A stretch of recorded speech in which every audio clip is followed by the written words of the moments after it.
mewarnai makam seperti ini apa Pak yang membuat seperti itu Pak? Ini supaya makam ini tidak berkesan serem gitu.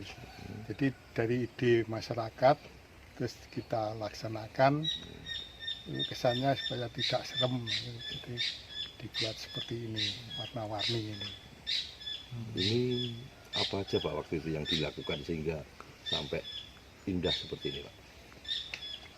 Ini yang dilakukan ya itu, karena dulu itu menghadapi ada lomba kebersihan makam, sehingga kita berinisiatif untuk menghias makam.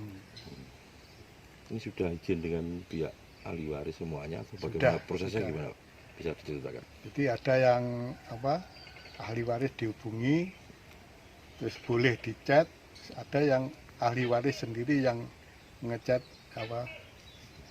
itu makam nenek moyangnya itu.